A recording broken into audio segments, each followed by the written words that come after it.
નમસ્કાર વાલા વિદ્યાર્થી મિત્રો, ગગન ઓનલાઈન એકેડમીમાં આપનું હાર્દિક સ્વાગત છે. વિદ્યાર્થી મિત્રો, પ્રથમ પરીક્ષા પૂર્ણ થઈ ગઈ હશે, સરસ રીતે તમે આપી હશે. હવે વિદ્યાર્થી મિત્રો આપણે તૈયાર થઈ જવાનું છે બોર્ડની પરીક્ષા માટે. તો બોર્ડની પરીક્ષા માટે તૈયાર થવા માટે વિદ્યાર્થી મિત્રો આજથી આપણે પ્રારંભ કરી રહ્યા છીએ લિબર્ટી પેપર સેટ જે છે એનો પ્રશ્નપત્ર નંબર 1 ગણિત સ્ટાન્ડર્ડ એટલે કે સ્ટાન્ડર્ડ મેથ્સવાળા વિદ્યાર્થીઓ માટે. બરાબર છે વિદ્યાર્થી મિત્રો? તો આના માટે આપણે જબરદસ્ત મહેનત કરવાની છે, સરસ રીતની મહેનત કરવાની છે. તો વિદ્યાર્થી મિત્રો તમને ખબર જ છે કે ટોટલ 24 પ્રશ્નો MCQ અને ખરા ખોટા ને બધું થઈને ટોટલ 24 માર્કનું પૂછાય છે. બરાબર છે, 1 થી 24 પ્રશ્નો, જેનામાં આપણે પ્રશ્ન ક્રમાંક 1 થી 6 જોવાના છે. પરંતુ એના પહેલાં વિદ્યાર્થી મિત્રો આપણી ચેનલ જે છે એની વોટ્સએપ ચેનલ પણ છે, જેની અંદર તમે જોડાઈ શકો છો. બરાબર છે, આની અંદર તમે રેગ્યુલર અપડેટ્સ મળતી રહેશે. જે પણ આપણે વિડીયો અપડેટ કરીશું કે કોઈ પણ આપણે સોલ્યુશન્સ કે કોઈ પણ IMP પ્રશ્નો કે કંઈ પણ મૂકીશું તે તમે એમાં જોડાશો તો અપડેટ મળતી રહેશે. બરાબર છે વિદ્યાર્થી મિત્રો? એ ઉપરાંત તમારે જો આપણી ચેનલ ઉપર જોઈન થવું હોય, સબસ્ક્રાઈબ તો કરેલું જ છે, પણ જોઈન કરીને તમે મેમ્બર્સ ઓનલીના વિડીયો એક્સેસ કરવા માંગતા હો તો તમે આ રીતનું સબસ્ક્રિપ્શન લઈ શકો છો. બરાબર વિદ્યાર્થી મિત્રો? ખાસ ધ્યાન રાખજો વિદ્યાર્થી મિત્રો, આપણે જબરદસ્ત મહેનત કરવાની છે. બોર્ડની પરીક્ષા સુધી હું તમારી સાથે જ છું. બરાબર છે? તો મોડું ન કરતા વિદ્યાર્થી મિત્રો શરૂ કરે. પરંતુ એના પહેલાં વિદ્યાર્થી મિત્રો તમે જો ચેનલ ઉપર નવા હો તો ચેનલને ખાસ સબસ્ક્રાઈબ કરી નાખો વિદ્યાર્થી મિત્રો. કારણ કે ઘણીવાર હું જોઉં છું તો અહીં 90% વિદ્યાર્થીઓ આ દેખાય છે, બરાબર છે, 90 થી 95% કે જે સબસ્ક્રાઈબ નથી કર્યું એવા જુએ છે. બરાબર છે, 2 થી 5% વિદ્યાર્થીઓ છે, બરાબર છે, એ જ સબસ્ક્રાઈબ કરેલું છે, એ જ આપણા વિડીયો જુએ છે. તો ખાસ વિનંતી છે વિદ્યાર્થી મિત્રો કે તમે આપણી ચેનલ ઉપર જોડાઈ જાઓ. બરાબર છે વિદ્યાર્થી મિત્રો? મોડું ન કરતા શરૂ કરીએ.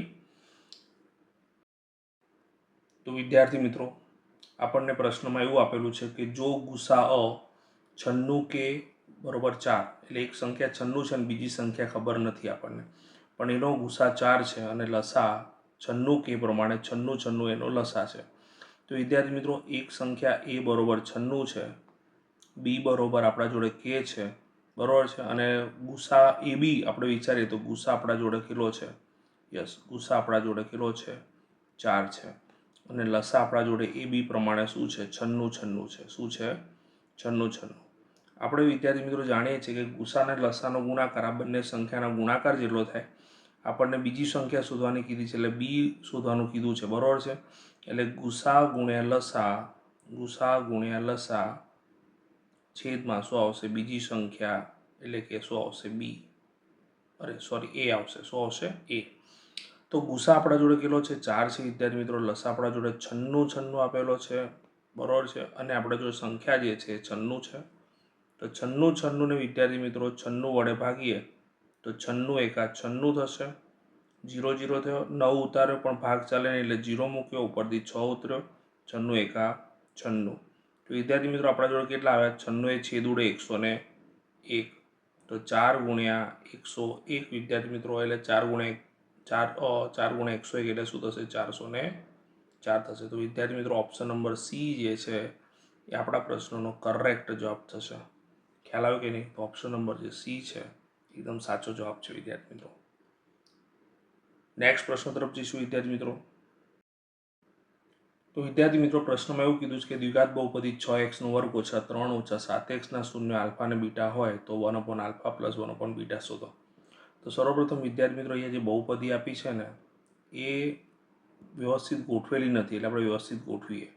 તો p ઓફ x બરોબર શું થશે?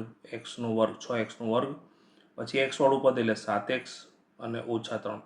આ પદના ક્રમ તમે ઉલટાવે, બરોબર છે, ગોઠવણી કરી, પદ ગોઠવણી કરી એટલે આમાં નિશાની બદલાય નહીં વિદ્યાર્થી મિત્રો. આ ભૂલ આપણે કરવાની નહીં.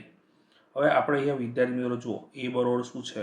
6 છે, B બરોબર -7 છે અને C બરોબર શું છે? -3 છે. બરોબર. આપણે હવે શોધવાનું શું છે? 1/α + 1/β. વિદ્યાર્થી મિત્રો ચોકડી ગુણાકાર કરી એટલે બીટા પ્લસ આલ્ફા છેદમાં આલ્ફા ઇન્ટુ બીટા આવે વિદ્યાર્થી મિત્રો. એટલે આને વ્યવસ્થિત ગોઠવીએ તો આલ્ફા પ્લસ બીટા અને આલ્ફા ઇન્ટુ બીટા થાય. આલ્ફા પ્લસ બીટાનું સૂત્ર આપણે જાણીએ છીએ વિદ્યાર્થી મિત્રો, -b/a થાય અને આલ્ફા ઇન્ટુ બીટા બરોબર c/a થાય. બંનેના છેદમાંથી આપણે એ ઉડાવી દઈએ વિદ્યાર્થી મિત્રો, તો આપણે જોડે -b/c થાય. તો -b ની કિંમત આપણા જોડે કેટલી છે વિદ્યાર્થી મિત્રો? -7 છે. બરાબર છે, અને સીની કિંમત આપણા જોડે કેટલી છે? -3 છે. તો બે વખત માઇનસ છે તો પ્લસ થઈ જાય એટલે એક વખત માઇનસ રહેશે એટલે -7/3. તો ઓપ્શન નંબર જે એ છે વિદ્યાર્થી મિત્રો એકદમ સાચો છે આપણો. તો ઓપ્શન નંબર એ આવશે. તો આશા રાખું છું વિદ્યાર્થી મિત્રો તમને દાખલામાં ખ્યાલ આવી ગયો હશે. નેક્સ્ટ પ્રશ્ન તરફ જઈશું વિદ્યાર્થી મિત્રો. તો વિદ્યાર્થી મિત્રો રકમમાં આપણને એવું કીધું છે કે જો 27x + 63y = 45 અને 63x + 27y = 135 હોય તો x + y શોધો. તો વિદ્યાર્થી મિત્રો x + y શોધવાનો છે એટલે સમીકરણો બંને છે એનો સીધો જ સરવાળો લઈ લેવાનો. બરાબર છે વિદ્યાર્થી મિત્રો. તો 27x + 63y = 45 અને 63x + 27y = 135. બરાબર છે વિદ્યાર્થી મિત્રો. તો ડાયરેક્ટ આનો સરવાળો કરીએ તો 27 ને 63 શું થશે? 90 થશે. કેટલા થશે વિદ્યાર્થી મિત્રો? 90x થશે. પછી આ શું થશે? 90y. બરાબર. આનો સરવાળો કરીશું તો 180 થશે. તો 90 કોમન નીકાળ્યું વિદ્યાર્થી મિત્રો તો x + y થઈ ગયું. બરાબર 180. 90 છેદમાં જતા રહેશે વિદ્યાર્થી મિત્રો. તો x + y = 180/90. 0 0 ઉડી જાય, 9 દુ 18 એટલે વિદ્યાર્થી મિત્રો એ આપણને શું મળ્યો? x + y. તો x + y બરોબર શું મળ્યો? 2 મળ્યો. ખ્યાલ આવ્યો કે નહીં વિદ્યાર્થી મિત્રો? તો આપણો ઓપ્શન નંબર જે સી છે એકદમ કરેક્ટ આન્સર થશે વિદ્યાર્થી મિત્રો. ખ્યાલ આવી ગયો વિદ્યાર્થી મિત્રો? નેક્સ્ટ પ્રશ્ન તરફ જઈશું.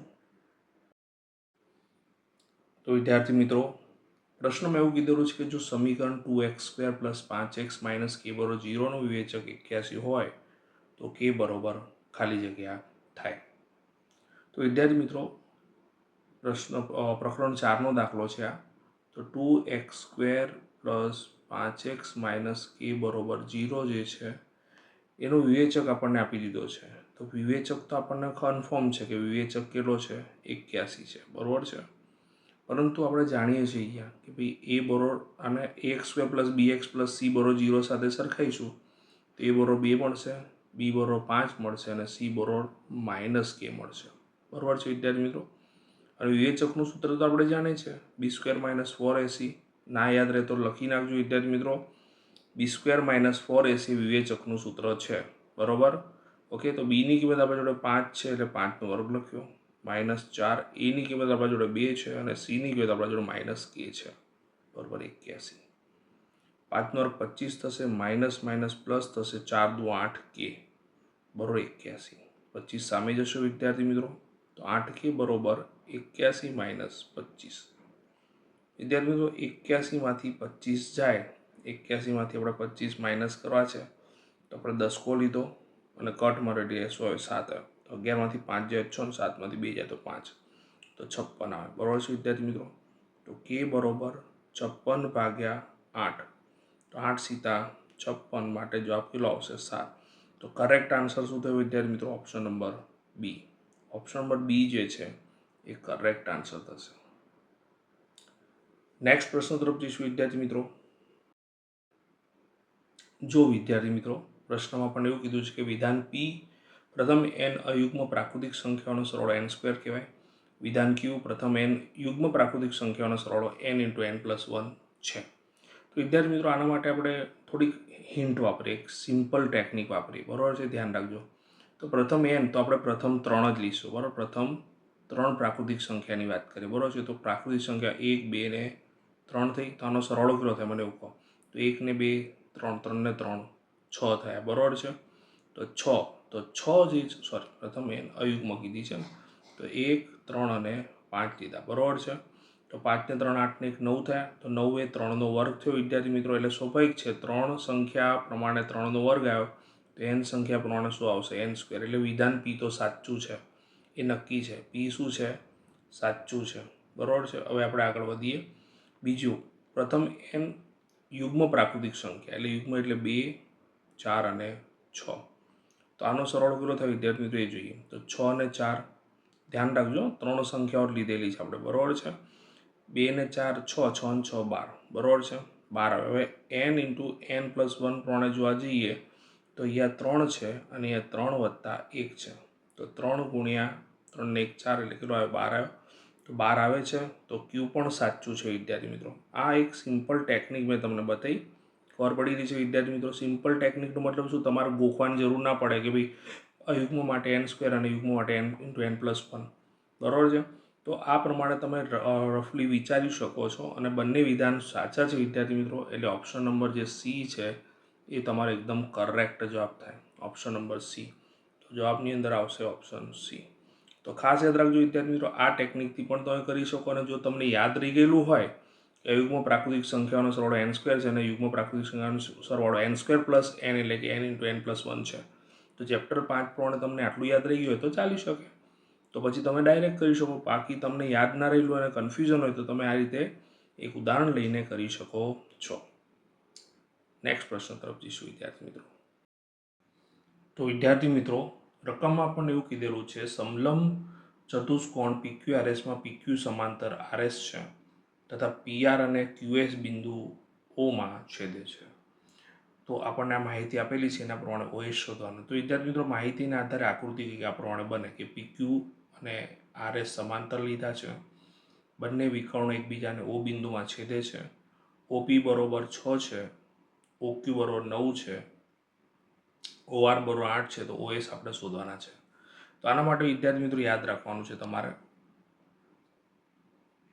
જ્યારે પણ આવો કોન્સેપ્ટ આવે તો તમારે આના ભાગ્યા આ લેવાનું, બરોબર છે, અને આના ભાગ્યા આ લેવાનું, બરોબર છે. આ મગજમાં ફિટ કરી નાખજો, બરોબર છે વિદ્યાર્થી મિત્રો. તો અહીં આપણે લખીશું OP/OR બરોબર OQ/OS.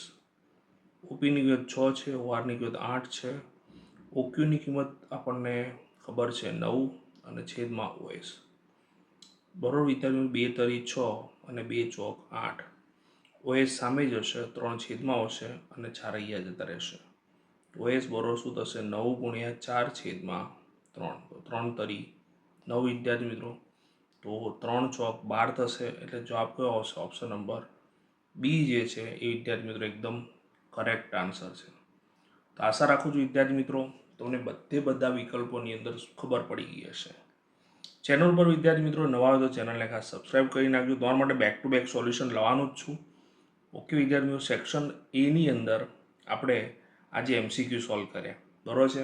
નેક્સ્ટ સેશનની અંદર આપણે આગળ સોલ્યુશન કરીશું વિદ્યાર્થી મિત્રો. ઓકે, ત્યાં સુધી સરસ રીતે આ બધા દાખલાના રકમ સાથે વ્યવસ્થિત આ નોટબુકમાં લખી નાખો વિદ્યાર્થી મિત્રો. એક મોસ્ટ આઈએમપી દાખલા છે, સરસ રીતે આનું રિવિઝન કરો, તમારા માટે સોલ્યુશન આવતા જ રહેશે, બરોબર છે. ઓકે, ત્યાં સુધી બધાને પરીક્ષાની ખૂબ ખૂબ તૈયારીઓ કરો, બરોબર છે. એના માટેની શુભકામનાઓ. All the best, best of luck.